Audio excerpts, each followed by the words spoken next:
আসলে এইচএসসি তোমাদের 22 ব্যাচের অ্যাসাইনমেন্ট দিয়েছে, ঠিক আছে। এটা এইচএসসি 22 ব্যাচে তোমাদের যে অ্যাসাইনমেন্ট দিয়েছে, আমি এখন পর্যন্ত যতগুলা গ্রুপ এবং তোমাদের যতগুলা জায়গায় সলিউশন দেখলাম, এবং আমাকে আসলে তোমরা ইনবক্সে অনেকেই মেসেজ দিয়েছো সলিউশনটা একটু চেক করা দিয়ে দেওয়ার জন্য। তো আমি দেখলাম তোমাদের প্রত্যেকের সলিউশনটাই ভুল, মানে 7টা অঙ্ক টোটাল যেটা আছে 7টা সলিউশন ঠিক আমি একটাতেও পাইনি। তো তোমাদের যেই প্রশ্নগুলো ছিল, দেখো তোমাদের কি বলেছিল, তোমরা যেহেতু শুনতে পাচ্ছ, কোনো জায়গায় যদি বুঝতে না পারো তাহলে কমেন্ট করবে, আর আমি পড়ানোর পরে তোমাদেরকে জিজ্ঞেস করবো যে তোমরা এই জিনিসটা আসলে বুঝতে পারছো কিনা ক্লিয়ারভাবে, ঠিক আছে। তো দেখো তোমাদেরকে টোটাল এখানে 7টা কোশ্চেন ছিল। আসলে বলতে গেলে কোশ্চেনগুলো খুবই সহজ, মানে এত সহজ কোশ্চেন কিন্তু এত পরিমাণ ভুল তোমরা করেছো, আমি নিজে অবাক হয়ে গেছি, ঠিক আছে। এবং যেহেতু এখানে একটা ইথিক্যাল পয়েন্ট অফ ভিউর ব্যাপার আছে, দেখো একটা জিনিস তোমাদেরকে অ্যাসাইনমেন্ট আকারে করতে দিয়েছে, তাই আসলে পুরাটা যদি আমি তোমাদের করে দিই সেটা খারাপ হয়। তো আমি যেইটুকুটা করবো, তোমরা যদি জাস্ট মান বসে ক্যালকুলেশন করো, ফিলিংসটা যদি নাও, আমি মানে মোটামুটি শিওর 99.9% মানুষ তোমরা পারবা অঙ্কটা করতে, ঠিক আছে। তো আমি ধাপে ধাপে তোমাদেরকে বুঝে নিই, তোমরা বুঝে নাও, তাহলে কি হবে দেখো। আমি বাকি কিছু ডেটাও তোমাদের দিয়ে দেবো এই কমেন্ট সেকশনে, এবং লাইভটা কিছুক্ষণ থাকবে আমার গ্রুপে, তো আমার ডেটাগুলো দেখতে পারবা। ডেটাগুলো ইচ্ছা করে আমি কমপ্লিট ডেটা বসাইনি, উত্তরগুলো হয়তো মিলবে, ডেটাগুলো তোমরা ইচ্ছা মতো বসালে কি হবে জিনিসটা, তোমরা একটু নিজে অন্ততপক্ষে ফিলটাও করতে পারবা, ঠিক আছে। তো আসো আমরা শুরু করে দিই। তাহলে দেখো কি বলছে। প্রথম কোশ্চেনটা একবারে বাচ্চা কালের, ক্লাস 8-9 কোশ্চেন মনে হয়। দেখো, ভূমি হতে একটা বেগে, তো এই বেগ দিয়ে আমি অঙ্কটা তোমাদের করাবো না, আমি অঙ্কটা করাবো ধরো আমি ইউ বেগে, আমি ধরে নিলাম এই বেগটা ইউ। তাহলে কি, ভূমি থেকে ইউ বেগে একদম খাড়া, তাহলে একদম খাড়া একটা বস্তুকে উপরের দিকে নিক্ষেপ করেছো, একটা বল, ঠিক আছে, ওয়ান টাইপ অফ একটা বল, একটা বলকে তুমি খাড়া এরকম করে উপরের দিকে নিক্ষেপ করেছো, ভেরি গুড।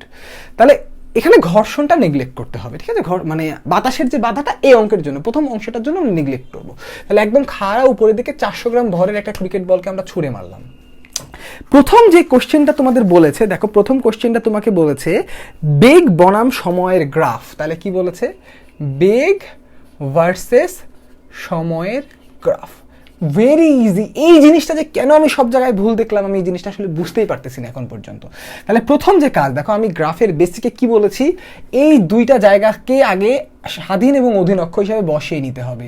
তাহলে এটা তোমার স্বাধীন অক্ষ আর এটা হবে তোমার অধীন অক্ষ। তাহলে আগে গ্রাফে এই দুইটা জিনিস আমরা বসিয়ে ফেলবো, ঠিক আছে। তাহলে আমরা বসিয়ে নিই। দেখো এই যে আমি গ্রাফ এঁকে ফেললাম, এই জায়গায় স্বাধীন, এটা অধীন অক্ষ ভি বসিয়ে ফেললাম, এখানে টি বসিয়ে ফেললাম, তাদের ইউনিটও দিয়ে দিলাম, ঠিক আছে।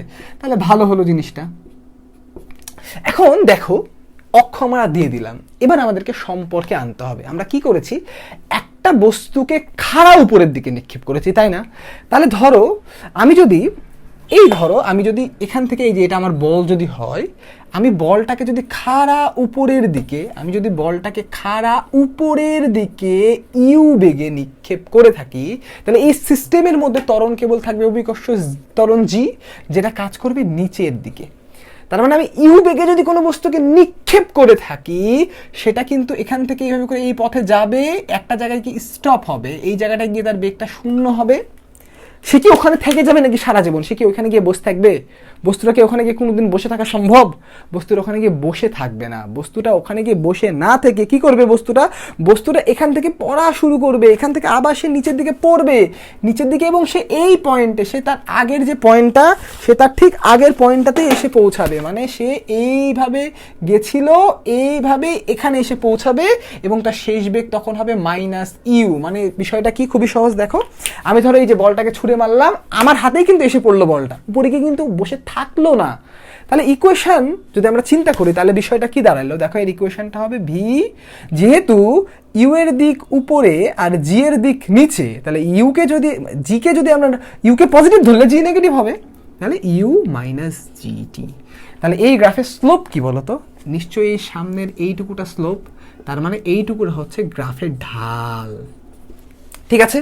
তার মানে কি হবে, বস্তুটা দেখো তুমি যখন নিক্ষেপ করেছিলা, শুরু হবে আদি বেগ, তাহলে এই জায়গাটা ইউ বসবে, ধীরে ধীরে বস্তুটার বেগ কমতে থাকবে, কমতে কমতে কমতে কমতে বেগ শূন্য হলে কোনো সমস্যা নাই।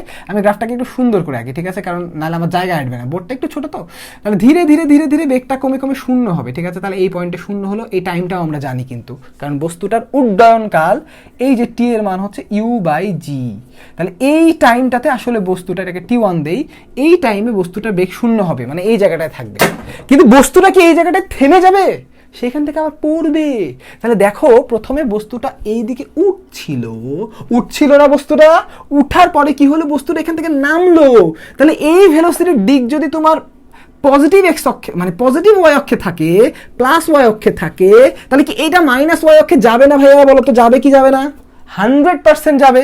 তার মানে এই গ্রাফটা এই দিকে নেমে এই যে এইটা হবে গ্রাফ। এবং খুব মজার কথা, এটা যদি ইউ বেগ হয় এই জায়গাটা হবে মাইনাস ইউ। তাহলে তোমরা বুঝতেই পারছো এটা হবে 20, এটা হবে -20। এবং এই যে প্রান্তটা, এই প্রান্তটা হবে ক্যাপিটাল টি মানে দোলনকাল। তাহলে দোলনকাল কত? 2u/g। তাহলে এইটা হবে ক্যাপিটাল টি। তাহলে এই সময়ের মধ্যেই কিন্তু বস্তুটা থাকবে। এবং এরপরে তুমি যাই করো, এই ইকুয়েশনে তোমরা যেটা করবা, তোমরা অনেকে যেটা করেছো দেখো, তোমরা এই ইকুয়েশনে বসাবা। Very good. তো এই ইকুয়েশনে অবশ্যই একটা জিনিস খেয়াল রাখতে হবে, টি এর মান less than equal capital T, না হলে কিন্তু এই বস্তুটা খাটবে না। কারণ তুমি কি এটাকে আবার মাটির মধ্যে ঢুকাই দিবা নাকি? বলটা তো মাটির মধ্যে ঢুকাই দেওয়ার সুযোগ নাই। তাহলে এটা হবে তোমাদের গ্রাফের আকৃতি। ঠিক আছে? তো তোমরা দেখো তোমাদের বিভিন্ন জায়গায় আমি যে সলভটা দেখলাম, এই গ্রাফের তোমরা যে সলভটা আমি দেখলাম, সেই সলভটা আমি একটু দেখাই। দেখো ভাইরা, তোমরা আমি যেটা দেখেছি, তোমরা অনেক জায়গায় দেখেছো এই সলভ দেওয়া আছে, এই ওরে বাবা, এখানে ভি দিয়েছে, এখানে টি দিয়েছে, দিয়ে কি বানাই দিয়েছে? বিজয় নিশান। জয়ের পথে চলে গেলাম ভি। আরে বাবা, বিজয় নিশান হবে কেমন করে? এইখানে বস্তুটা, এটা তো জাদুর মতো বিষয় হয়ে গেল। বিষয়টা দেখো, এই জিনিসটা কি হয়ে গেল, আমি একটু ফিলিংস দিই। দেখো কত বড় আকাম। তুমি একটা জিনিসকে নিক্ষেপ করলা, ধরো মাটি থেকে নিক্ষেপ করলা, নিক্ষেপ করে এসে এখানে থামলো, একটু থেমে গেল, কোনো জাদুকরী শক্তি থামাই দিল, দিয়ে আবার সে ওই দিকেই বেগে বাড়া শুরু করলো। এটা কি সম্ভব? একবার রকেট সায়েন্সের মধ্যে নতুন কোনো সায়েন্স হয়ে গেছে। তাই এই গ্রাফটা কোনোভাবেই হবে না, কারণ বস্তুটা এখানে স্টপ করে তার বেগ আদি দিকে বাড়লে তো সে উপরে উঠতেই থাকবে, তার বেগটা অবশ্যই নিচের দিকে নামতে হবে। তাই এই গ্রাফটা হবে না। আই রিপিট, এই গ্রাফটা হবে না। ক্লিয়ার? তাহলে তোমরা এই জিনিসটা বুঝতে পেরেছো নাকি যে এই গ্রাফটা হবে না? একটু কমেন্টে আমাকে জানিয়ে দাও ভাইয়ারা যে বুঝতে পেরেছো কিনা, যে এই গ্রাফটা যে আসলে ভুল, যেটা আমি তোমাদের দেখালাম এটা হবে না। বুঝতে পেরেছো না পারো? একটু আমাকে কমেন্ট করে জানাও ভাইয়ারা যে এই গ্রাফটা হবে না হবে না। একটু কমেন্ট করে জানাও, তোমাদের কমেন্টের অপেক্ষা করছি। তোমরা বুঝতে পেরেছো কিনা, না বুঝতে পারলেও আমাকে একটু জানাও, ঠিক আছে? আচ্ছা, এবার দেখো আমি তোমাদের আরো একটা গ্রাফ দেখেছি, মানে মেলা ভুল দেখলাম। তো দেখো ভুলটা বুঝতে পারছো কিনা দেখো। এই দেখো, তোমাদের অনেকে এইটুকুটা গ্রাফ করে রেখে দিয়েছো, কিন্তু কেন? বস্তুটা কি এরপরে আর যাবে না? বস্তুটা কি এই ভি এর মান কি বস্তুটা শূন্য হয়ে ওই অবস্থায় থেকে যাবে? বস্তুটা কি ওখান থেকে আর নিচে পড়বে না? এটা কি জাদু নাকি? এরকম করে এখানে আটকে থেকে গেল, কিছুতে ধরে নিয়েছে, ম্যাগনেট। যদি ধরে নিতাম তাহলে না এখানে বেগটা শূন্য হবে বস্তুটার। তার মানেটা কি? তার মানে এই গ্রাফটাও হবে না। ক্লিয়ার? বুঝতে পেরেছো কি? তার মানে কি, আমি যে বেগে নিক্ষেপ করব, আমি যদি 20 মিটার পার সেকেন্ড বেগে নিক্ষেপ করি, আমার হাতে বস্তুটা -20 মিটার পার সেকেন্ড বেগে আমার হাতে ফিরে আসবে। আমি যেই বেগে এখান থেকে এরকম করে নিক্ষেপ করব, আমার হাতে ঠিক সেই বেগেই বস্তুটা ফিরে আসবে। এই পর্যন্তই তোমার গ্রাফটা কভার করতে হবে। আমার কথাটা ক্লিয়ার? বুঝতে পেরেছো কিনা? ঠিক আছে, ফ্যান্টাস্টিক। তাহলে যারা এখন পর্যন্ত বলেছো সবাই বুঝতে পেরেছো, সেটা খুব ভালো লাগলো। তাহলে খুব সুন্দর। তাহলে এই পর্যন্ত তোমরা এই জিনিসটা এখানে বুঝতে পারলা। আচ্ছা, এবার আমরা এর 2 নাম্বার পার্টে তাহলে চলে যাই, ঠিক আছে? তাহলে 1 নাম্বার কোশ্চেনের অ্যান্সার তোমরা এখন পর্যন্ত ক্লিয়ার, সবাই জানিয়েছো, ক্লিয়ার। তাহলে কি ছিল আমাদের কোশ্চেনটা? ছিল যে বেগ বনাম সময়ের গ্রাফ। এবং তোমাদেরকে আরেকটা কথা বলে দিই, তোমরা যেহেতু অনেকে আবার গ্রাফ পেপারে আগাচ্ছ, তোমরা এরকম করে একটা জিনিস তো আঁকবাই, কোনো সমস্যা নাই। প্রথমে টি দাও, পরে ভি দাও। অনেকে কি করেছো ভাইয়া, প্রথমে এই ইকুয়েশন ইউজ করেছো, পরে জাদু করে এই মাইনাসটাকে প্লাস বানিয়ে যেত। তা হবে না ভাইয়া। এখানে ত্বরণ কিন্তু কখনো দিক চেঞ্জ করছে না, ত্বরণ সবসময় নিচের দিকে, ওর দিক এখানে -g থাকবে, কখনো চেঞ্জ হবে না। আরো একটা জিনিস আমি দেখেছি, কি জানো? এই যে গ্রাফ আঁকাচ্ছ, দিয়ে তোমরা তো বাচ্চাকালে শিখেছো ভাইয়া যে টি এর মান ইচ্ছা মতো দেওয়া যায়। আমি অনেকে টি এর মান দেখলাম ভাইয়া, এখানে যে উড্ডয়ন কাল তার থেকে অনেক বেশি। ওই টি এর মানের গ্রাফ কেমন করে হবে? গ্রাফই হবে না, এটা ভুল। কারণ এই গ্রাফটা এইটুকুর মধ্যে সীমাবদ্ধ। এই গ্রাফটা এর নিচে যাবে না, এরও উপরে যাবে না। তুমি চাইলেই এদিকে দিতে পারবা না। অনেক জায়গায় আমি দেখলাম এদিকে বাড়াই দিয়েছে, আবার তুমি চাইলেই এদিকেও দিতে পারবা না। তুমি এদিকেও বাড়াইতে পারবা না, এদিকেও বাড়াইতে পারবা না, এর মধ্যে সীমাবদ্ধ। তুমি টাইমের মান ইচ্ছা মতো দিতে পারবা না। তোমার টাইমের মান 0 থেকে টি এর মান ক্যাপিটাল টি এর মধ্যে থাকতে হবে। এর ভিতরে তোমাকে টাইম ইনপুট দিতে হবে। এই টাইমের মানগুলা ইচ্ছা মতো দিবা, তোমার কোনো সমস্যা নাই, কিন্তু ক্যাপিটাল টি এর থেকে যেন বড় না হয় ভাইয়ারা, আপুরা, মনে থাকবে। এটা কিন্তু খেয়াল রেখো, ঠিক আছে? সহজ জিনিস, কিন্তু তোমরা সবাই যদি ভাইয়া ভুল করে ফেলো তাহলে তো হবে না। ভাইয়া নামার সময় জি পজিটিভ কিন্তু চেঞ্জ হবে না ভাইয়ারা, সূত্র কিন্তু একবারই লিখতে হয়। এই যে কোন আপু বলেছো, দেখো তোমাকে আমি একটু বুঝাই দিই, ঠিক আছে?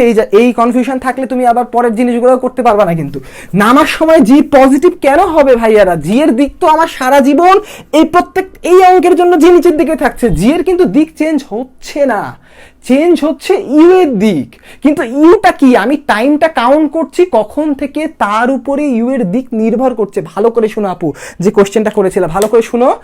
আমি এই বস্তুটাকে নিক্ষেপ করছি, আমার ঘড়িতে টাইম কখন শূন্য, ওই টাইমের বেগটাকে ইউ বলে, অন্য টাইমের না। কিন্তু আমি অন্য টাইমে দেখবো না। আমি যখন প্লাসের অঙ্ক করি, একটা টাইমে তো বেগ উপর থেকে নিচের দিকে যায়, তখন কি আমি বেগের মানটা ইউ এ চেঞ্জ করে দেব?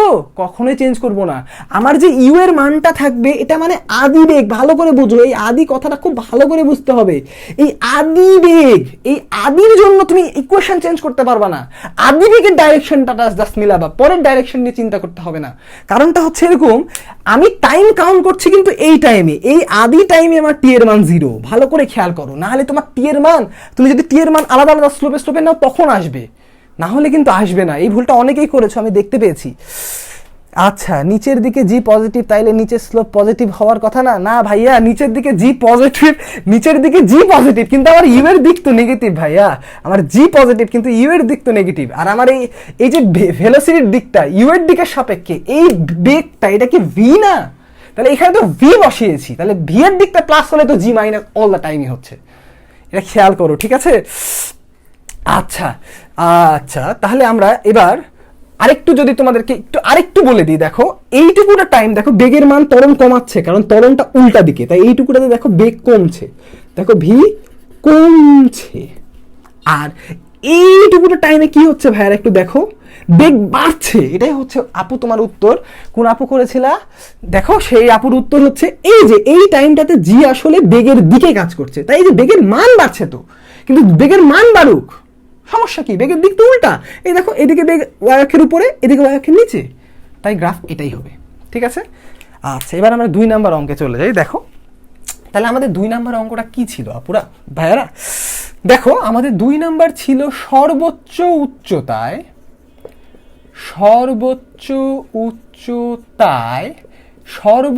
উচ্চতায় এইচ, এই সর্বোচ্চ উচ্চতায় বেগের মান কত? তো সোজা কথায় দেখো, আমি গ্রাফ থেকে কিন্তু বলেই দিতে পারি যে এই বিন্দুতে ছেদ করে, তার মানে বেগ 0। কিন্তু এই গ্রাফ থেকে কি আমরা বলতে পারি যে এটাই সর্বোচ্চ উচ্চতা? এটা আমরা বেসিক থেকে বলতে পারি, বাট গ্রাফ থেকে তো বলতে পারি না। তো তোমাদের এই যে এখানে দেখবা, এখানে আবার লিখে দিয়েছে যে কিসে কত মার্ক, ঠিক আছে? সেটা হিসাবে দেখো, এখানে ইকুয়েশন থেকে তোমাকে দেখাতে হবে যে মার্কটা, যে এর মানটা আসলে 0 কেমন করে হয়, ঠিক আছে? তো আমরা একটু ইকুয়েশন থেকেই দেখাই, সমস্যা নাই, ঠিক আছে? তাহলে আমরা সর্বোচ্চ উচ্চতাটাকে বের করে ফেলি। তো তোমরা জানো, খারাপভাবে যদি কোনো বস্তুকে নিক্ষেপ করো, তার সর্বোচ্চ উচ্চতা এইচ হয় u²/2g, তার সর্বোচ্চ উচ্চতা হয় u²/2g। তাহলে এটা যদি তুমি জাস্ট কি করবা, ওই যে সর্বোচ্চ উচ্চতায় এই যে এইচ, এটা যদি জাস্ট বসিয়ে দাও, তাহলে আমরা যদি গতির 4 নাম্বার ইকুয়েশন লিখি, তাহলে u² + 2as, এর নিয়ে তো কারো কোনো সন্দেহ নাই। আমরা কি করব, আমাদের আদিবেগ, ঠিক আছে, আমাদের আদিবেগের মানটা আমরা 0 বসিয়ে দেবো, কারণ একবারে আদিতে আমরা 0 কেন বসাবো? আদিবেগের মান আমাদের ইউ থাকবে, তাহলে আমাদের আদিবেগের মান থাকবে u², কোনো সমস্যা নাই। তারপরে কি করব আমরা, দেখো এই যে ত্বরণ, এই ত্বরণটার এর মান তাহলে -g, কারণ নিচের দিকে কাজ করছে, আর এস এর মান হবে u²/2g। আমরা যদি জাস্ট মানটাকে বসাই দিই এখানে, তাহলে দেখো u² - 2, ঠিক আছে? এই জি এর জন্য এখানে একটা মাইনাস চলে আসলো, জি u²/2g। তাহলে দেখো কাটাকাটি করে 0, তার মানে সর্বোচ্চ বিন্দুতে বেগের মান 0 মিটার/সেকেন্ড। ওখানে আবার একটা একক লেখারও ঘর আছে, তাহলে 0 মিটার/সেকেন্ড হবে সর্বোচ্চ বিন্দুতে বেগের মান। যেহেতু ইকুয়েশন দেখাতে বলেছে, তোমাকে একটা ইকুয়েশন দেখাতে হবে, ঠিক আছে? এটা হয়ে গেল। এবার দেখো সহজ 3 নম্বরে আমাদেরকে কি বলেছে, দেখো ভাইরা 3 নম্বরে আমাদেরকে বলেছে ত্বরণ কত। এগুলা আসলে কোনো অঙ্কই না। তো ত্বরণ কত? তো একটা জিনিস তোমরা মনে রাখবা, এই গোটা প্রাস বলো বা খারাপভাবে নিক্ষেপ্ত বস্তু বলো, এখানে ত্বরণ কিন্তু একটাই। সেই ত্বরণটা কি? সেই ত্বরণটা হচ্ছে গ্র্যাভিটেশনাল কনস্ট্যান্ট জি। সেই ত্বরণটা কি ভাইরা? সেই ত্বরণটা হচ্ছে গ্র্যাভিটেশনাল কনস্ট্যান্ট জি, ঠিক আছে? আচ্ছা, তাহলে দেখো গ্র্যাভিটেশনাল কনস্ট্যান্ট জি, তাহলে দেখো গ্র্যাভিটেশনাল কনস্ট্যান্ট জি, এই জি ছাড়া আর কোনো ত্বরণ নাই। তাহলে তুমি একটা কাজ করতে পারো, এই জিটা যে ত্বরণ এটা তুমি দেখাতে পারো কেমন করে। তাহলে একটা জিনিস, এই যে সর্বোচ্চ বিন্দুতে মানে এই যে বস্তুটাকে তুমি যখন এখান থেকে নিক্ষেপ করেছিলা, এই জায়গায় তো এর বেগটা শূন্য হয়েছিল, তাই না? তারপরে কি হয়েছে, এই জায়গায় যে তার বেগটা শূন্য হলো, এখান থেকে বস্তুটা আবার নিচে পড়েছে, এবং মজার কথা সে তোমার কাছে ঠিক ভি সমান মাইনাস ইউ বেগেই ফিরে আসবে। তার মানে এই বেগটা তুমি প্রাপ্ত হলা কখন? ক্যাপিটাল টি মানে 2u/g টাইমে। তার মানে কি, তুমি যদি দেখো v equals to u plus a t, তুমি যদি ভি এর জায়গায় মাইনাস ইউ বসাও, ইউ এর জায়গায় তো ইউ থাকবে, এর জায়গায় কি বসাবা তুমি? এর জায়গায় বসাবা এই তো তুমি বাইর করবা এ, আর টি এর জায়গায় 2u/g। তাহলে জাস্ট ক্যালকুলেশন করলেই দেখো এখান থেকে এর মান চলে আসে -g। তার মানে এই জিনিসের ত্বরণ হচ্ছে -9.8 মিটার পার সেকেন্ড স্কোয়ার, কারণ নিচের দিকে ত্বরণটা কাজ করবে। ঠিক আছে, ত্বরণ ইকুয়েশন সহ লিখে দিলাম, তোমাদের ওখানে ইকুয়েশন লিখতে বলেছে তাই। নাহলে খুব সহজ বিষয়টা একটু বলে দিই, যে কোনো ধরনের খাড়া উপরে মুক্তভাবে উলম্বভাবে নিক্ষিপ্ত বস্তুর ক্ষেত্রে ত্বরণটা একটাই থাকে, সেটা হচ্ছে অভিকর্ষ ত্বরণ। যেহেতু ইকুয়েশন দেখাতে বলেছে তাই আমি ইকুয়েশন দিয়ে তোমাদেরকে দেখিয়ে দিলাম যে কেমন করে এখানে ত্বরণটার মান -g আসে। এবার 4 নাম্বার কোশ্চেনে চলে আসি। দেখো ভাইয়েরা, 4 নাম্বার কোশ্চেনে ভেরি ইজি, বলেছে বলের মান কত। ঠিক আছে, বল। তো এই সিস্টেমে বল আছে কয়টা বলো তো? বল কত, এটা হচ্ছে কোশ্চেন। মোট বল কত, এই সিস্টেমে বল আছে কয়টা? তাহলে বিষয়টা কি, যদি বাতাসের বাধা না থাকে, বাতাসের বাধা না থাকলে, এই লাইনটা লেখা খুব ইম্পর্টেন্ট, বাতাসের বাধা না থাকলে একমাত্র বল মানে বলটাকে এফ, গ্র্যাভিটি। তাহলে এই গ্র্যাভিটি, তাহলে এই এফ এর মান কি হবে? নিশ্চয়ই mg। তাহলে এম এর মান হচ্ছে 0.4 আর জি এর মান 9.8 নিউটন, গুণ করলে যা হয় তাই। Very easy. তাহলে এই 4 নাম্বার কোশ্চেনটা হয়ে গেল। এবার আমরা চলে আসি সবচেয়ে ইম্পর্টেন্ট, যেটা আসলে তোমরা এখন পর্যন্ত আমি কারোই ঠিক দেখি নাই। এই দড়িটা আবার টানের, কখন এটা ইলাস্টিক হবে, কখন এটা নন ইলাস্টিক হবে, এই কেসটা। ঠিক আছে, তো দেখো আমরা চলে আসি এটাতে, যে কখন আসলে এই বস্তুটার টান ইলাস্টিসিটির উপর ডিপেন্ড করবে, বা ত্বরণ বা সরণ ইলাস্টিসিটির উপর ডিপেন্ড করবে। তাহলে দেখো আমাদেরকে এরকম একটা সিনারিও দিয়ে দিয়েছে। তো এই সিনারিওটাতে কি বলেছে দেখো, যে এই তলটার উপরে একটা ঘর্ষণ বল আছে, এই তলের ঘর্ষণ গুণাঙ্ক দিয়ে দিয়েছে 0.2। এটা হচ্ছে এই তলটার ঘর্ষণ গুণাঙ্ক। ঠিক আছে, তাহলে এটা যদি তলটার ঘর্ষণ গুণাঙ্ক হয়, তাহলে আমাকে কি দেখতে হবে ভাইয়ারা? আচ্ছা, ফাহমিদা হক ইপা বলেছো ভি সমান -ইউ কিভাবে? আপু দেখো, আমি যদি এই বস্তুটাকে উপরে এইভাবে খাড়া নিক্ষেপ করি, তাহলে আমার নিক্ষেপ, এই যে আমার মার্কারটার দিকে তুমি একটু খেয়াল করো, আমার মার্কারটা এরকম উপরমুখী না? তাহলে আমার মার্কারের মাথাটা কি উপরের দিকে না? এই মার্কারটা যদি তুমি খাড়া নিক্ষেপ করো, তোমার কাছে ফিরে আসবে কিভাবে? দেখো, এই যে আমার কাছে ফিরে আসলো, পড়েও গেল। তাহলে এই মার্কারটা যদি আমার হাতে ফিরে আসে, তখন কি তুমি দেখবা না যে মাথাটা তোমার দিকে? তাহলে এটাকে যদি তুমি +ইউ বলো, তাহলে এটা কি -ইউ হবে না? বুঝতে পেরেছো? আশা করি বুঝতে পেরেছো। তুমি একটু কমেন্ট করে জানাও যে তুমি আসলে বুঝতে পেরেছো কিনা। ঠিক আছে, আচ্ছা, তারপর একজন সুন্দর উত্তর দিয়েছো যে বলে উপরে যাবে সেটাতে নিচে আসবে। তাহলে এবার দেখো, এই সিস্টেমে আমাদেরকে কি বলতে বলেছে, আমাদের প্রশ্ন করেছে অনেকগুলো। তাহলে আমাদের প্রথম প্রশ্ন ছিল, নাম্বারের প্রথম প্রশ্ন, যে এই বস্তুটার m1 এবং m2 এই বস্তুর ত্বরণ কত? তাহলে প্রথম প্রশ্ন হচ্ছে বস্তুটার ত্বরণ কত। তাহলে দেখো ভাইয়ারা, এখানে আসলে ত্বরণ, প্রথমে আমাদেরকে বুঝতে হবে এখানে ত্বরণও আসলে 2 ধরনের ত্বরণ থাকবে। এই জিনিসটা তোমরা অনেকে লেখোইনি, উল্লেখই করোনি। কেন 2 ধরনের ত্বরণ থাকবে? দেখো ভাইয়ারা, এই যে ঘর্ষণ গুণাঙ্ক, ঘর্ষণ বল দিয়ে দিয়েছে, এটা তলের না। তার মানে ঘর্ষণ বল কেবলমাত্র এইখান থেকে এই পর্যন্ত, এইটুকুর মধ্যে ঘর্ষণ বল থাকবে। যখনই এই m1 ভরের বস্তুটা এই জায়গাটা ক্রস করে ফেলবে, এটা ক্রস করে ফেলবে, m1 ভরের বস্তুটা এটা ক্রস করে ফেলবে, এই ঘর্ষণ বল কিন্তু আর থাকবে না। তখন বস্তুটা ফ্রি ফল করবে, তখন বস্তুটা নর্মালি পড়ে যাবে, তখন কিন্তু আর ঘর্ষণ বল থাকবে না। তো আমরা অঙ্কটা ধীরে ধীরে করি, তোমরা আশা করছি সবাই তখন বুঝে যাবা জিনিসটা। ঠিক আছে, আচ্ছা দেখো, তাহলে আমরা ত্বরণ যদি বাইর করি, আমার টান এবং বলের একটা বেসিক ভিডিওতে পুলির এই অঙ্ক করানো আছে, আমি সেই সিস্টেমেই করে দিচ্ছি, তোমরা চাইলে ওটাও দেখে নিতে পারো। দেখো কি করবা, এই বস্তুটাকে কেটে ফেলবা। তাহলে কেটে ফেললে তোমরা 2টা দিক পাবা, একটা এই দিক, একটা এই দিক। তাহলে এই বস্তুটার উপরে এই নিচে কাজ করবে m2g, টান বস্তু থেকে বের হয়, তার মানে এখান থেকে বের হবে t, এই বস্তুটা থেকেও বের হবে t। যেহেতু দড়ি একটাই, কয়টা দড়ি ভাইয়ারা? একটা দড়ি। তোমরা বলো তো, এই যে এই অংশ আর এই অংশ টান সমান হবে না অসমান? একটু কমেন্ট করো তো। সমান? টান কি সমান? 1 নম্বর অপশনে দিলাম ইয়েস, 2 নম্বর অপশনে দিলাম নো। একটু কমেন্ট করে জানাও তো ভাইয়ারা যে টান আসলে সমান না অসমান? টান সমান নাকি অসমান একটু কমেন্ট করে জানাও তো। এই দড়িটার ক্ষেত্রে টান সমান নাকি অসমান?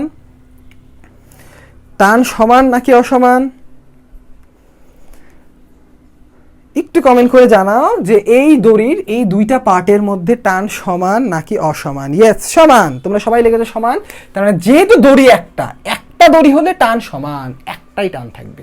ঠিক আছে, তাহলে এবার তোমরা আমাকে বলো তো ভাইয়ারা, এই দড়িতে এই দুইটা বস্তুর M1 এবং M2, আমি একবারে ডিরেক্ট বেসিকের কোশ্চেন জিজ্ঞেস করছি কিন্তু, M1 এবং M2 দুইটা বস্তু ত্বরণ সমান নাকি অসমান? এ নাকি বি? লেখো তো, সমান নাকি অসমান একটু কমেন্ট করো। সমান নাকি অসমান? এই দুইটা বস্তুর যে ত্বরণ হবে সমান নাকি অসমান? তাড়াতাড়ি আমাকে কমেন্টে জানাও যে এই দুইটা বস্তুর যে টান হবে, মানে ত্বরণ হবে, ত্বরণটা সমান হবে নাকি অসমান হবে? এগুলা আগে ক্লিয়ার করতে হবে, নাহলে কিন্তু তোমরা খালি দেখে দেখে লিখে কোনো লাভ হবে না। সমান নাকি অসমান? তোমরা কি লিখছো? সমান। একজন আবার অসমানও লিখেছো। ভর আলাদা, তো ভর আলাদা হলে ত্বরণ কেন আলাদা হবে? একটা সোজা কোশ্চেন জিজ্ঞেস করি, দেখো সারাদিন মনে থাকবে। একটা ট্রেন, তোমরা নিশ্চয়ই সবাই ট্রেনে উঠেছো তাই না? একটা ট্রেনে ধরো 10টা 12টা বগি থাকে। তো ট্রেনটা ধরো ঢাকা থেকে রাজশাহী বা রাজশাহী থেকে ঢাকা যাচ্ছে, এমন কি হয়েছে কোনোদিন যে ট্রেনের একটা বগি ঢাকাতে পৌঁছে গেছে আর একটা বগি রাজশাহীতে বা ধরো মাঝখানে সিরাজগঞ্জে বসে আছে? নষ্ট না হলে, যান্ত্রিক ত্রুটি না হলে কিন্তু তা হয় না। তার মানে বস্তুটা একই ত্বরণই চলছে। একটা দড়ি দিয়ে, একটা লাইন দিয়ে যত কিছু লাগানো আছে সব একই ত্বরণে চলে। মনে থাকবে, একই ত্বরণে চলে। তার মানে কি, এই দুইটা ভর যাই হোক না কেন ত্বরণ সমান। ঠিক আছে, ক্লিয়ার মনে থাকতে হবে, নাহলে কিন্তু অঙ্ক তোমরা করবে কেমন করে? তাহলে আমরা কি সিদ্ধান্ত নিলাম যে এই M1 এবং M2 এই দুইটা ভরের বস্তুর ত্বরণ হবে সমান। ঠিক আছে, তাহলে এই সিদ্ধান্ত নেওয়ার পরে এবার আমরা ইকুয়েশনটা করে ফেলি। তাহলে আমরা প্রথম কাজ ছিল এখানে আমরা ভেঙে ফেলবো, দিয়ে এবার আমরা এই দিকের একবার ইকুয়েশন লিখবো, এই দিকের একবার ইকুয়েশন। তাহলে আমরা প্রথমে এই পার্টটার ইকুয়েশন লিখি। দেখো এই পার্টটার ক্ষেত্রে আমরা যদি ছোট্ট করে নিয়ে আসি, তাহলে এই ধরো M2, তো M2-র মান কত? তোমাদের কোশ্চেন অনুযায়ী 2 কেজি। আমি আর লিখে দিচ্ছি না। তাহলে M2G নিচে কাজ করছে আর টান কাজ করছে উপরে, আর ত্বরণ কাজ করবে কোন দিকে? যেহেতু এটা ভারী, মানে ভারী না, যেটাই হোক, আবার বলছি ভারী না, এখানে কিন্তু এটাই উপরে আছে, কিন্তু নিচে ঝুলছে না। এখানে যদি M2 লেস দেন M1ও হয় অথবা M2 গ্রেটার দেন M1ও হয়, যাই হোক না কেন ত্বরণ নিচের দিকেই থাকবে, কারণ জি এদিকে নিচের দিকে কাজ করবে। এটাও ইম্পর্টেন্ট কনসেপ্ট। তাহলে কি হচ্ছে দেখো, তার মানে এই সুতাটা ত্বরণ কাজ করবে নিচের দিকে। তাহলে এটা ত্বরণ যদি নিচের দিকে কাজ করে, দেখো তাহলে আমরা ইকুয়েশন লিখে ফেলি। তাহলে M2G মাইনাস টান ইকুয়ালস টু M2A। তোমরা অনেকেই এই কনসেপ্টে ভুল করো ভাইয়া, এখানে M2-র জায়গায় আবার M1ও নিয়ে আসো। আমি কি বলেছি? কেটে ফেললাম, তখন এটা আমার ফ্রি বডি ডায়াগ্রাম, এটাকে বলি FBD, ফ্রি বডি ডায়াগ্রাম। এখানে M1 নাই, আমি M1 আনবই না। ঠিক আছে, এবার আমরা এইখানে চলে গেলাম।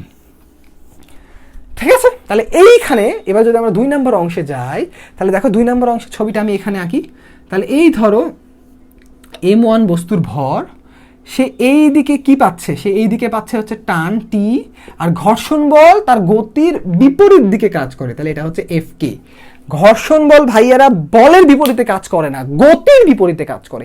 যেহেতু জিনিসটা এভাবে স্লিপ করে পড়বে, এর উল্টা দিকে কাজ করবে ঘর্ষণ বল। এটা হচ্ছে ঘর্ষণ বলের ধর্ম।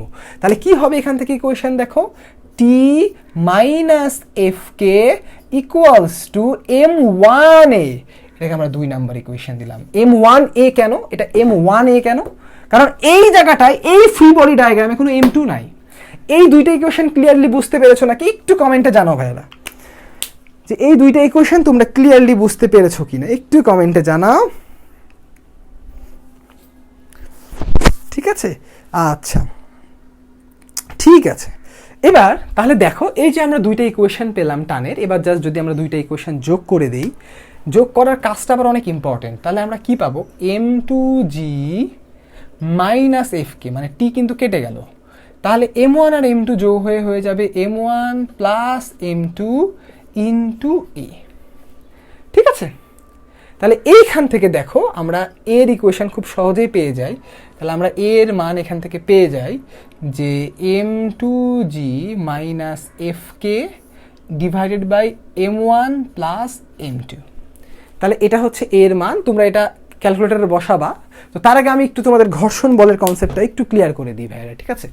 তো দেখো এই যে FK এটাকে বলা হয় ঘর্ষণ বল, গতীয় ঘর্ষণ বল, যেহেতু বস্তুটা কি হবে, মুভিং হবে। তো যেহেতু বস্তুটা মুভিং, তাই এখানে ঘর্ষণ বলটা কি হবে, গতীয় ঘর্ষণ বল। তাহলে এই বস্তুটা যে গতিশীল হবে, এর গতীয় ঘর্ষণ বলের মান তোমরা জানো মিউকে ইন্টু আর। এইখানে অনেকে ভুল করো এই আর এর মানটা লিখতে। এই আর কার উপরে হবে? এ তো শূন্যে ভাসছে, এর উপরে কিন্তু ঘর্ষণ বল নাই, এর উপরে কোনো ঘর্ষণ বল নাই। ঘর্ষণ বলটা আছে কেবলমাত্র এই জিনিসটার উপরে, এইটার উপরে ঘর্ষণ বল আছে। ঠিক আছে, তো ছবিটা তোমাদের জন্য আমি আরেকবার একটু সুন্দর করে আঁকি, নাহলে তোমরা আবার অনেকে বুঝতে নাও পারতে পারো। তাহলে দেখো এই এখানে একটা পুলি, এই তাহলে এই যে এর উপরে কিন্তু কোনো ধরনের ঘর্ষণ বল নাই, কেবলমাত্র M1 এর উপরে আছে। তাহলে এটা যদি GMG হয়, এর উপরে আর, এই যে প্রতিক্রিয়া বল, আর কাজ করবে প্রতিক্রিয়া বল, তাহলে তোমার আর এর মান হবে mg।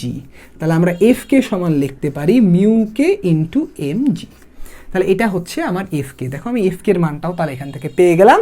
তোমরা এটা বসিয়ে নিতে পারো। দেখো মিউকে দেওয়া আছে 0.2, M1G, এটা যেহেতু M1, তাহলে M1 এর মান হচ্ছে, M1 এর মান কত ভাইয়ারা? এই M1 এর মান হচ্ছে 1.5 কেজি, আর G এর মান 9.8। তাহলে তোমরা FK একটা নিউটন এককে পাবা, সেই মানটা তোমরা নিজেরা ক্যালকুলেট করে নিবা, যেহেতু এটা ইথিক্যালের বিষয়, আমি ক্যালকুলেশনটা অন্তত পক্ষে না করে দিই। আচ্ছা, এবার দেখো আমরা কি করব, এই যে FK পেয়ে গেলাম, আমরা যদি FK এখানে বসিয়ে দিই, তাহলে আমরা দেখো ত্বরণের মান পেয়ে যাব। সেই মানটা কত আসবে? 4.76 মিটার পার সেকেন্ড স্কোয়ার। ইচ্ছা করেই বসিয়ে দিলাম না, অন্ততপক্ষে নিজেরা বসিয়ে নিও। দেখো M2 2 কেজি, G জানো, FK ওখানে বাইর করে দিয়েছি, M1 আর M2 দুটাই জানো। তাহলে দেখো এখান থেকে তোমরা A পেয়ে যাবা।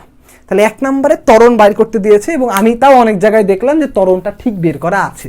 এখন আমার প্রশ্ন ভাইয়ারা, তোমাদের এখানে বলা আছে, দেখো খেয়াল করো, এখানে বলা আছে যে সুতাটি অসম্প্রসারণশীল না হলে, মানে এখন আমরা যে অঙ্কটা করলাম, এই অঙ্কটাতে ধরো এটা আমার সুতা, এটাকে টানলে এটা বড় হয় না, এরকম সুতার অঙ্ক করেছি। কি করেছি? টানলে বড় হয় না। আবার বলি, টানলে বড় হয় না, আমরা এরকম সুতার অঙ্ক করেছি।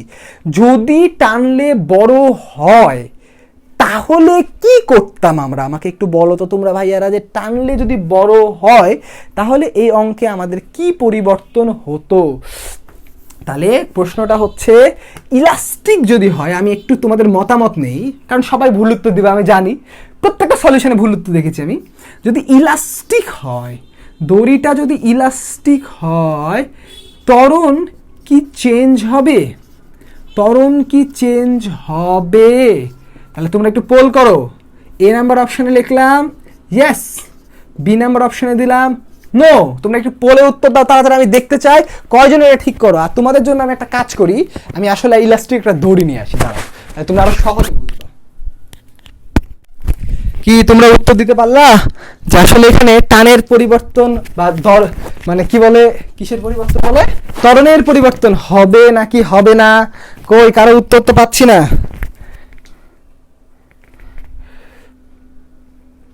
ত্বরণের পরিবর্তন হবে নাকি হবে না? ত্বরণের পরিবর্তন হবে নাকি হবে না?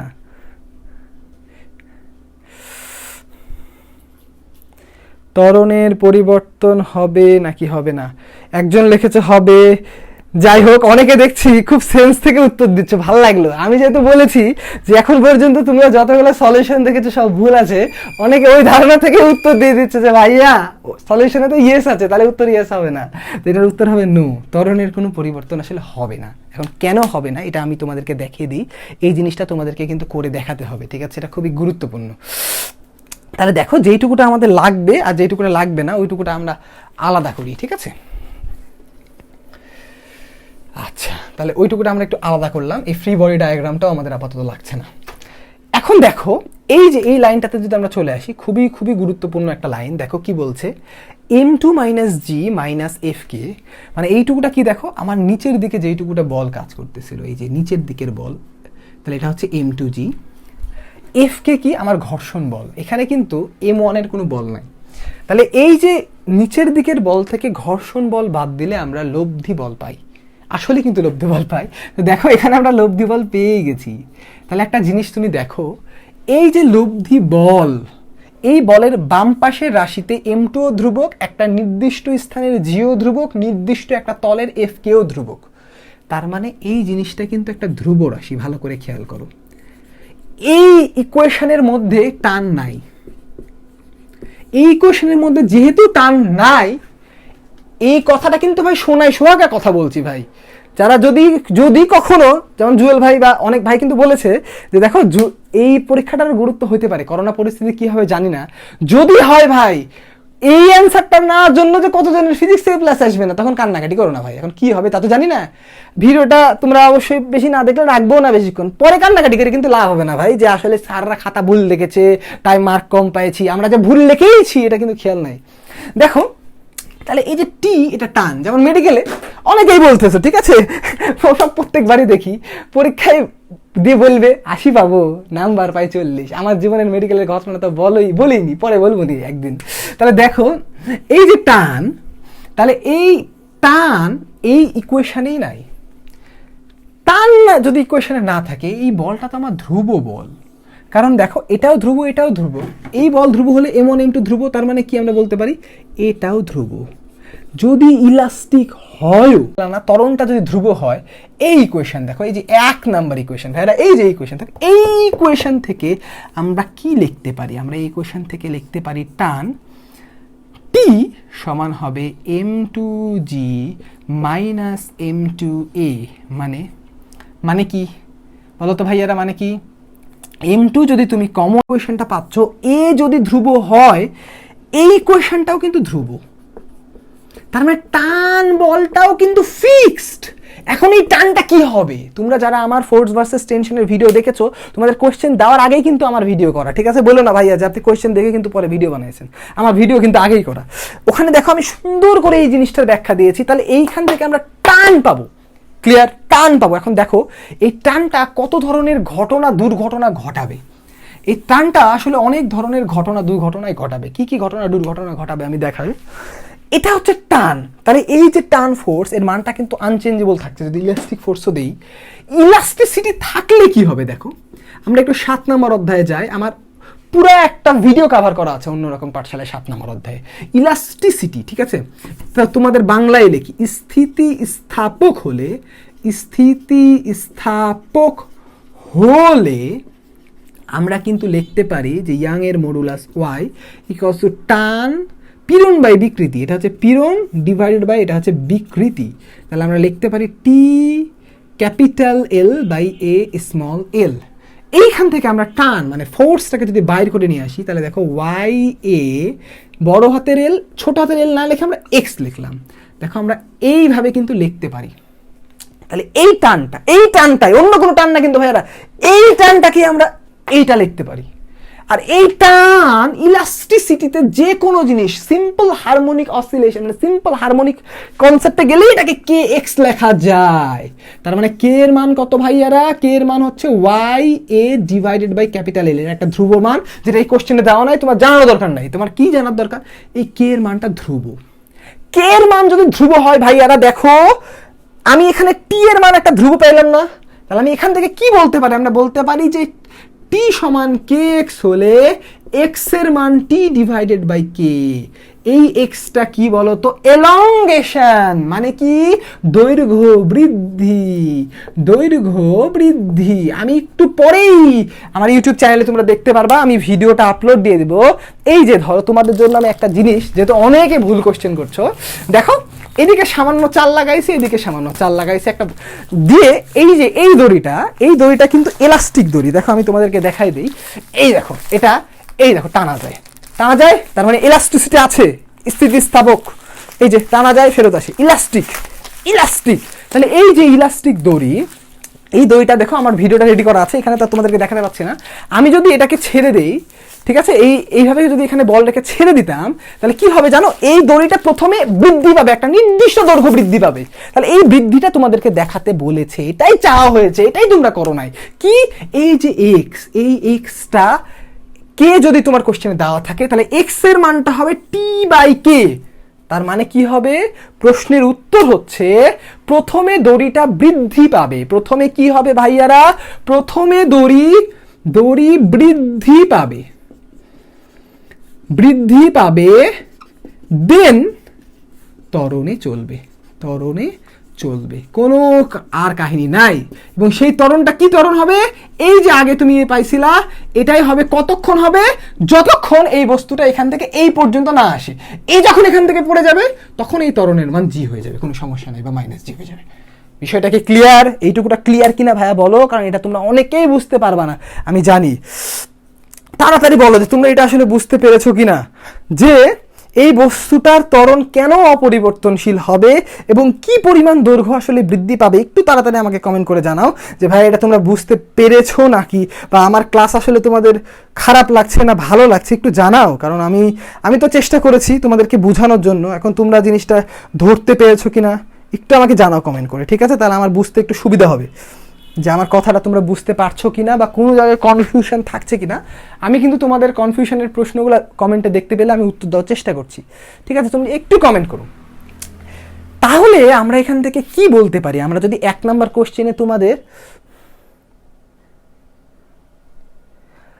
আচ্ছা অনেকে বলছো ভাইয়া আবার একটু বলতে, কারণ ভিডিও নাকি আটকে গেছিল। ভাইয়া কোনো সমস্যা নাই, যেহেতু গ্রুপে মোটামুটি অনেকক্ষণ ভিডিও থাকবে, তারপর ডিলিট করব। ভিডিও আটকে যাচ্ছে আসলে ডাউনলোডিং স্পিডের কারণে, আপলোড স্পিডের কারণে ভিডিওটা আটকায় না, একটু ঝড় বৃষ্টির কারণে এটা আটকাচ্ছে। তো তাও আমি আরেকবার একটু সিম্পল করে দিই, ঠিক আছে? দেখো, এই যে তোমাদের এরকম কন্ডিশন ছিল, প্রথমে চিন্তা করো এটা কি কন্ডিশন, এই দড়িটা স্থিতিস্থাপক না। এইভাবে অঙ্ক আমরা করি, স্থিতিস্থাপক না হলে দেখো ইকুয়েশন কিন্তু আমার এটাই, এখান থেকে এই দুইটা ইকুয়েশন যে কোনো অঙ্কে থাকবে, সলভ করলে আমরা ত্বরণ এবং টান এই দুইটা জিনিস পাবো। আমরা যদি ত্বরণের ইকুয়েশন দেখি ভাইয়ারা, দেখো ত্বরণের ইকুয়েশনে এই যে summation F A M to G এবং এফ কে এম টু জি, বস্তুর ভর ধ্রুবক, এটাও ধ্রুবক, ঘর্ষণ বল এফ কে, এটাও ধ্রুবক। তার মানে আমার লব্ধি বলটা ধ্রুবক। লব্ধি বল ধ্রুবক হলে আমার ত্বরণের মানে এই দড়ির ইলাস্টিসিটির জন্য কোনো পরিবর্তন হবে না। ত্বরণের মানে যদি কোনো পরিবর্তন না হয়, দেখো আমার টানের যে মান সেটা ছিল এম টু জি মাইনাস এ, এইটাতেও আমার কোনো পরিবর্তন হবে না। তার মানে কি, এই বস্তুটার যে টানের মান, এই দড়ির টানের মানটা কিন্তু একই থাকবে। সে কতটুকু ব্যাক করতে পারছে সেটা পরের কথা। এই টানের মানটার জন্য কি হবে ভাইয়ারা, দেখো এই দড়িটার বৃদ্ধি হবে। এই দড়িটাই যে দেখো আমি হাত দিয়ে টেনে দেখাই দিই, এই যে বৃদ্ধি হলো, ঠিক আছে? তো এটা যখন আমার হাতে না, এই যে এখানে যখন বাঁধাতে থাকবে, এই দড়িটা একটু বাড়বে। কি পরিমাণ দড়িটা বাড়বে ভাইয়া, এই যে এক্স পরিমাণ বাড়বে। দেখো এই এক্স এর আমি ইকুয়েশনটা বাইর করে দিয়েছি, এই যে পীড়ন বাই বিকৃতি রিয়ংসের মডুলাসের সূত্র থেকে আমরা এখানে এক্সটা নিয়ে এসেছি, এই এক্স পরিমাণ দৈর্ঘ্যটা বাড়বে। তাহলে 1 নম্বরের সলিউশনটা কি, যে দৈর্ঘ্যটা এক্স পরিমাণ বাড়বে, কিন্তু ত্বরণের বা টানের মানের কোনো পরিবর্তন হবে না। ক্লিয়ার? আচ্ছা, তাহলে যাই হোক, অনেকেই ক্লিয়ার, অনেকেই বুঝেছো বলেছো, ধন্যবাদ। তাহলে আমরা এবার 2 নম্বরে চলে যাই। তাহলে 2 নম্বর কোশ্চেনে কি বলেছে ভাইরা, টানের মান বের করতে। তো এই দেখো টানের মান আমরা একক সহ এই জাস্ট এই ইকুয়েশনটা সলভ করলে এই যে টানের মান বের হয়ে যায়। তাহলে আমাদের 2 নম্বর ইকুয়েশনটাও শেষ। এবার চলে আসি ভাইরা 3 নম্বর অঙ্কে, মানে 7 নম্বর অঙ্কে তোমাদের, ঠিক আছে? তো 3 নম্বর অঙ্কটা আমরা এখন 3 নম্বর অঙ্কটা লিখি, ঠিক আছে? তো 3 নম্বর অঙ্কটা, এটা তো কোনো জায়গায় এখন পর্যন্ত ঠিক দেখলাম না। দেখো 3 নম্বর অঙ্কে কি বলছে, 2 কেজি ভরের, আচ্ছা এটা অবশ্যই সহজ আছে। দেখো 2 কেজি ভরের সরণ বনাম সময় গ্রাফ আঁকো। 2 কেজি ভরের এস ভার্সেস টি আঁকো। তাহলে এখানে একটা জিনিস বলি, এই অঙ্কটাতে আরেকটু সুন্দর এবং স্ট্যান্ডার্ড করা যেত যদি প্রশ্নটাতে বলে দিত যে এই দড়িটা, এই যে এখানে আমার দড়িটা ছিল না, আমি কোশ্চেনটা আর একটু সুন্দর করে এর মধ্যে আঁকি, দেখো ছোট করে। তাহলে এই যে এখানে আমার এটা ছিল, এই এখানে একটা ছোট পুলির মতো ছিল, এই যদি আমার এইটুকুটার দৈর্ঘ্য এবং এইটুকুটার দৈর্ঘ্য বলে দিত, ধরো এটা এক্স এটা ওয়াই, এটা যদি বলে দিত, তাহলে আমার অঙ্কটা একবারে তাত্ত্বিক খুবই সুন্দর একটা অঙ্ক হতো। যেহেতু অঙ্কটা বলে নাই, তাহলে এখানে 2টা অ্যাজাম্পশনের উপরে আমার উত্তরটা হবে। কি অ্যাজাম্পশন? অ্যাজাম্পশনটা হচ্ছে M2 মাটিতে পড়ার আগে M1 তল থেকে সরে যায় না। এই অ্যাজাম্পশনটা না হলে কিন্তু কোনো অঙ্কই হবে না অ্যাকচুয়ালি। কারণ বস্তুটা কি দেখো, ততক্ষণ পর্যন্ত এখানে টান থাকবে, দেখো ততক্ষণ পর্যন্ত এখানে টানের মান টি হবে যতক্ষণ পর্যন্ত এখানে ঘর্ষণ আছে। এখানে কি আছে? এফ কে আছে ভাইরা, এফ কে আছে। দেখো এখানে যদি ঘর্ষণ না থাকতো, তাহলে কিন্তু এই বস্তুটা যখন এখানে চলে আসতো সে এমনি পড়ে যেত, তখন সেটা ফ্রি ফল হতো। এই কেসটা না হলে জিনিসটা ফ্রি ফল হয়ে যাবে। ফ্রি ফল মানে প্রথমে যে অঙ্কগুলা করলাম সেই অঙ্ক হবে, তখন ত্বরণের মান জাস্ট জি, মানে মাইনাস জি বা জি যাই বলো, এটা হবে ত্বরণের মান। এই মানে তখন পড়বে। যদি এটা না হয়, এটা না হলে কিন্তু বস্তুটা এই কেসে পড়বে, অন্য কোনো কেসে বস্তুটা পড়ার কোনো সুযোগই থাকছে না ভাইয়ারা বাপুরা। দেখো তাহলে এই যে M2 যদি আগে পড়ে যায়, 2 কেজি ভরের বস্তুটা যদি মাটিতে আগে পড়ে যায়, তাহলে কেবলমাত্র এই কেস হবে, আর না হলে এই কেস হবে। ঠিক আছে, তাহলে যদি আগে আমরা ধরে নিই এই কেস, ঠিক আছে, তাহলে কেস 1, যদি বস্তুটা আগে মাটিতে পড়ে যায়, ভাইয়ারা, তাহলে কেমন হবে? দেখো বস্তুটা যদি আগে, ভাইয়া বোর্ড আসলে ঝাপসা লাগবে না, ঠিক আছে, এটা একটু বাফারিং এর কারণে হচ্ছে, এটা সমস্যা হবে না, তুমি আবার বার ঢুকো।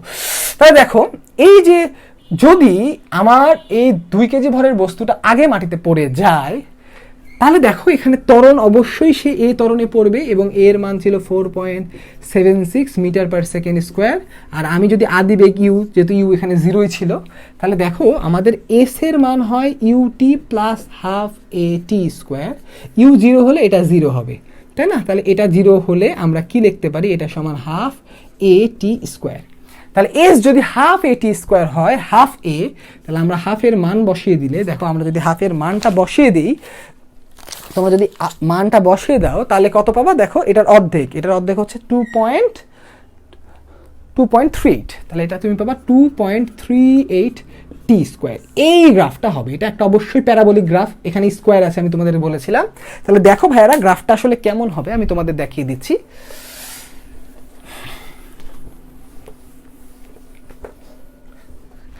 দেখো তাহলে গ্রাফটা হবে এরকম, এই আমি এখানে আবার অনেক কন্ডিশন আছে, ঠিক আছে, আমি তোমাকে প্রথমে বলে দিই।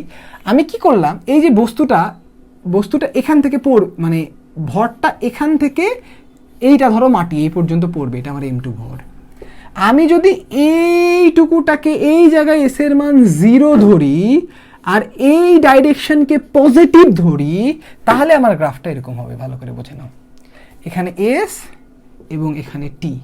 তুমি এটা কি করতে পারো, জাস্ট এই যে একটা ছক করে তোমরা মান বের করতে পারো, কোনো সমস্যা নাই। এখানে টি, এখানে এস, এই ইকুয়েশনটা অনুযায়ী কি ইকুয়েশন? এস সমান 2.38 টি স্কোয়ার। যদি আমরা কি করি, দেখো এই জায়গাটা শূন্য ধরি আর নিচে নামলে যদি আমরা এস এর দিক থেকে প্লাস ধরি, তাহলে আমার গ্রাফটা এরকম হবে। তো তোমরা যদি একবারে ইন জেনারেল গ্রাফটা আঁকতে চাও, যেটা আসলে রিয়েল অ্যাকচুয়ালি গ্রাফ আঁকতে বলেছে, তাহলে ভাইরা গ্রাফটা এরকম হবে না। তাহলে গ্রাফটা কেমন হবে আমি তোমাদের দেখাবো কি? তোমরা কি দেখতে চাও না? মানে আমরা যদি চিন্তা করি যে আমার ভূমি 0 থাকবে, মানে আমি যদি চিন্তা করি ভাইয়েরা যে আমার ভূমি 0 থাকবে, মানে ভূমির এস হবে 0, তাহলে গ্রাফটা কেমন হয়? ঠিক আছে, ভূমির এসটা যদি 0 হয়, তাহলে কি এই উচ্চতার এই এস এর মান তাহলে নিশ্চয়ই এইচ হবে। আচ্ছা, এখানে এই যে মোবাইলে একজন কল দিয়েছিল, তো সেই জন্য একটু হয়তো লাইভটা ইন্টারাপ্ট হয়েছিল, আমি আবার কেটে দিলাম। এখন আশা করছি তোমরা দেখতে পাচ্ছ, ঠিক আছে, আন্তরিকভাবে দুঃখিত এই জন্য। কে জানি বা কেন যে কল দিয়েছিল। যাই হোক, তোমরা কি দেখতে চাও ভাইয়া যে আসলে এখানে যদি আমরা ভূমিকে 0 ধরি, তাহলে ভাইরা গ্রাফটা কেমন হবে? যদি আমরা ভূমিকে 0 ধরি তাহলে গ্রাফটা কেমন হবে আমি একটু এঁকে দেখাই দিই তোমাদেরকে। দেখো, যদি আমরা ভূমিকে 0 ধরি, তাহলে আমার গ্রাফটার এই জায়গাটা, বস্তুটাতে এসে ভূমিতে পড়বে, তাই না? এই জায়গাটার এস 0, আর এই যে এইচ, ধরো এইচ থেকে এস এর মান যদি এইচ থেকে যদি বস্তুটা পড়া শুরু হয়, তাহলে বস্তুটা আগের যে গ্রাফ ছিল দেখো এইটারই উল্টা ভার্সনে পড়বে, মানে এরকম ভাবে পড়বে। প্রথমে ধীরে ধীরে বেগ বৃদ্ধি পেতে পেতে স্কোয়ারের গ্রাফে বৃদ্ধি পাবে। এই জিনিসটাতে কি হইলো, ভূমিকে আমরা শূন্য ধরলাম, তাহলে গ্রাফটা এরকম হবে, এস ভার্সেস টি স্কোয়ার, তাহলে গ্রাফটা এরকম হবে। যদি আমরা ভূমিকে শূন্য ধরি, মানে দেখো বিষয়টা কি, আমার টাইমের মান যখন 0 ছিল, টি যদি 0 থাকে তাহলে আমি এখানে ছিলাম, টি এর মান আমার একটু বাড়লে আমি নিচে নামলাম, এবং আমি কিভাবে নামছি, S is proportional to T square, S সমান 2.38 টি স্কোয়ার, এই অনুযায়ী নামছি। ধীরে ধীরে কিন্তু আমি নামবো, কিন্তু আমার আদি এসটা, এটা খেয়াল করতে হবে, আদি এসটা তখন 0 ছিল না, ঠিক আছে, মানে টি সমান 0তে কিন্তু এটা 0 ছিল না আদি সরণ। মানে ওই যে তোমরা খেয়াল করবা বড় বড় বই, হেনরি রেজনিক বা ফিজিক্সের বড় বড় বই যদি কেউ খুলে থাকো, দেখবা এস সমান S naught plus UT plus half AT square, এইভাবে সূত্র লেখা থাকে। এই যে এই ব্যাটা এস নট, এটাই কিন্তু এইচ, এই এইচটা কিন্তু এখানে থাকবে, এটা একবারে রিয়েল একটা গ্রাফ হবে, ঠিক আছে। তাও এই উত্তরটা কখনকার জন্য, যদি M2 আগে মাটিতে পড়ে যায়। যদি M2 আগে মাটিতে না পড়ে ভাইয়ারা, তাহলে কিন্তু হবে না, ঠিক আছে, তাহলে কিন্তু হবে না। এবং একটা কথা, আমি কিন্তু দেখো মানে একবার ইথিক্যাল পয়েন্ট অফ ভিউ থেকে এই জিনিসটা তোমাদেরকে দেখাচ্ছি, কারণ অ্যাসাইনমেন্টটা দেওয়ার প্রকৃত উদ্দেশ্যটা কি, এই জিনিসটা তোমাদেরকে শিখানো বা শিখে ফেলা। তো তোমরা একটা জায়গা থেকে কপি পেস্ট না করে আমরা ভিডিওটা দেখো, আমার বিশ্বাস আমি কিন্তু একবারে 0 থেকে না, তুমি বলতে পারো নেগেটিভ থেকে পড়াইতেছি আমি, সবাই বুঝতে পারবা। এটা বুঝে তুমি করলে, তুমি নিজে নিজে ভ্যালু বসালে, তোমার কাজটাও সঠিক হলো, ইমানদার ব্যক্তির মতো তুমি কাজ করলা, নৈতিকতাও তোমার ঠিক থাকলো, ঠিক আছে। সেই জন্য বলি শেয়ার দাও ভিডিওটা এবং দেখো, ভাল লাগবে, মানে বুঝতে তোমাদের অসুবিধা হবে না। এবার দেখো এই যে এই গ্রাফটা, এটা কখন, যদি M2 আগে, মানে M2 মাটিতে পড়ার আগে M1 তল থেকে না সরে যায়, ঠিক আছে। এবার আমরা তাহলে আরেকটা কেস করি, এই কেসটাতে কি হবে ভাইরা, M2 পড়ার আগে, মানে দেখো ঘটনাটা আমি বুঝিয়ে দেই, এই তাহলে এটা তো এদিকে আসবে, এই তলের উপরে ঘর্ষণ বল কাজ করে, অন্য কোথাও করে না। তাহলে এই ধরো মাটি এখানে, এই বস্তুটা পড়ছে, এই আগাচ্ছে, দেখো ঘটনাটা কি, এই বস্তুটা আগাচ্ছে যতখানি, ঠিক ততখানি এইটা পড়ছে, আরেকটু আগালো, আরেকটু পড়লো, দিয়ে এই জায়গায় চলে আসলো, সে এখনো মাটিতে পড়ে নাই, এইটুকুটা দূরত্ব এই এবং এরা দুইজনই ফ্রি ফল করবে, কোনো ঘর্ষণ বল থাকবে না, কারণ এফ কে এর মান 0 হয়ে যাবে, ত্বরণের মান তখন জি হয়ে যাবে, গ্রাফটা একটু খাড়া হয়ে যাবে, আর কিছুই না, গ্রাফটা একটু খাড়া হয়ে যাবে, তাহলে এই কেসের জন্য কি হবে ভাইয়ারা, দেখো আমি গ্রাফটা তোমাদেরকে একবারে বেসিক থেকে দেখিয়ে দিচ্ছি, দেখো। আর আমার গ্রাফের যে ভিডিওটা আছে এবং টানের, এটা দেখলে আর কোনো সমস্যাই হবে না তোমাদের, আমি শিওর। দেখো তাহলে এস এর মান 2.38 টি স্কোয়ার, এটা তোমরা পেয়েছিলে, তোমাদের সহজটাই দেখাচ্ছি, আর না হলে তোমরা এইভাবেও করতে পারো, S naught plus UT plus half AT square, এটা দিয়েও করতে পারো, কোনো সমস্যা নাই। তো এই যে হাফ 2.38 টি স্কোয়ার, তাই না, এটা কতক্ষণ, M1 যতক্ষণ তলে আছে, তাহলে ভাইরা M1 যখন তলে থাকবে না, M1 পড়ে গেলে, M1 হটে গেলে সাথে সাথে কি হবে, এস এর মান হয়ে যাবে half GT square. Half GT square মানে কি, তোমাদের যে খারাপ হয়নি নিক্ষিপ্ত প্লাস আছে না, ঠিক তেমন, তার মানে 4.9 টি স্কোয়ার। তাহলে গ্রাফটা তখন কিরকম হবে জানো, এই দেখো এই পর্যন্ত এরকম উপরে উঠলো, এই জায়গাটা একটু বেশি খাড়া হবে, একটু বেশি খাড়া, সামান্য খাড়া হবে। তাহলে এটা এস, এটা টি, এই পর্যন্ত ত্বরণের মান হবে 2.38, আর এই জায়গাটাতে ত্বরণের মান হবে 9.8 মিটার পার সেকেন্ড স্কোয়ার। তাহলে এই হলো ঘটনা, ঠিক আছে। আজানও দিচ্ছে, তো আমরা শেষ পর্যন্ত আসলে দেখিয়েও ফেলেছি, ঠিক আছে, তো তোমরা আসলে এই পর্যন্ত দেখো আমি যা বললাম, তোমরা আসলে বুঝতে পেরেছো কিনা ভাইয়ারা, একটু কমেন্ট করে জানিয়ে দাও। বা আমার ক্লাস তোমাদের আজকে অনেক খারাপ লাগলো নাকি ভালো লাগলো বা কেমন লাগলো, একটু কমেন্ট করো, এটাতে আসলে ভালো লাগে, ঠিক আছে। তোমরা একটু এই জিনিসটা জানিয়ে দিও ভাইয়ারা, ঠিক আছে। তাহলে আমি একটু সারমর্ম বলে দিই 1 মিনিটের মধ্যে, দিয়ে আমি ক্লাসটা শেষ করে দেবো। তোমরা একটু জানিও ক্লাসটা কেমন লাগলো, বোরিং লাগলো না কেমন লাগলো। তাহলে দেখো এই যে আমাদের এখানে টোটাল 7টা কোশ্চেন ছিল, তোমরা যেই কাজটা করবা দেখো আমি মোটামুটি উত্তরটাও কিন্তু তোমাদের বলে দিয়েছি। তোমরা যেটা করবা ডেটাগুলো নিজেরা বসে সুন্দর করে লিখে সাবমিট করে দিতে পারে, এটাকে গুরুত্ব দিও, এটার একটা গুরুত্ব বহন করতে পারে, ঠিক আছে। তো এখানে দেখো প্রথমে কি হয়েছে, বস্তুটাকে আমরা এই বস্তুটাকে খাড়া উপরের দিকে নিক্ষেপ করেছিলাম, তাহলে উপরের দিকে একটা বস্তুকে আমরা যদি নিক্ষেপ করি যেই বেগে যাবে ঠিক উল্টা বেগে ফেরত আসবে, তার মানে গ্রাফটা নিচের দিকে নামতে থাকবে। সর্বোচ্চ বিন্দুতে বেগের মান 0, প্রত্যেকটা বিন্দুতে ত্বরণের মান জি, এটা নিচের দিকে তাই -g। তারপরে কি প্রত্যেকটা বিন্দুতে এফ এর মান mg, তাহলে 0.4 কেজি ছিল 0.4 × g, এফ হয়ে গেল। এখন টানে যখন থাকবে দড়িটাতে টান একই থাকবে, ত্বরণও একই থাকবে, জাস্ট দুইটা ইকুয়েশন লিখে সলিউশন করলে ত্বরণ এবং টান বের হয়ে চলে আসবে। ক্লিয়ার? ত্বরণ টান হলো। যদি দড়িটা ইলাস্টিক দেই একটু পরে, ঠিক আছে, আর মোটামুটি 1 ঘন্টা পরে তোমরা আমার গ্রুপে RA ফিজিক্স নামে আমার যে গ্রুপ, আমার ফেসবুক গ্রুপে এবং ইউটিউবে তোমরা একটা জিনিস পাবে, আমি এটা দিয়ে তোমাদেরকে করে দেখিয়েছি প্র্যাকটিক্যালি যে জিনিসটা কেমন হয়। ইলাস্টিক দড়ি দিলে তোমার ত্বরণ একই থাকবে, টেনশনও একই থাকবে, জাস্ট কি হবে এক্স পরিমাণ দৈর্ঘ্যটা বেড়ে যাবে, ঠিক আছে। আর এই যে সরণ ভার্সেস সময়ের যে গ্রাফ সেটা এরকম হবে, তুমি যদি রিয়েলটা দেখাতে চাও তাহলে এরকম হবে, শুধু যখন সেটা জি ত্বরণে, এই যে যখন জি এইটা যখন জি হয়ে যাবে এই জায়গাটা একটু তাড়াতাড়ি পড়বে বস্তুটা, ঠিক আছে। মানে বিষয়টা এরকম, যখন সে এরকম হয়ে এই জায়গাটা ঘর্ষণ ফ্রি হয়ে যাবে, সে ফাস্ট পড়ে যাবে একবারে ফ্রি ফলের মতো, ঠিক আছে। ক্লিয়ার? তাহলে তোমাদের কেমন লাগলো ভাইরা ক্লাসটা একটু জানিয়ে দিও। তোমাদেরকে আসলে অসংখ্য ধন্যবাদ। আসসালামু আলাইকুম।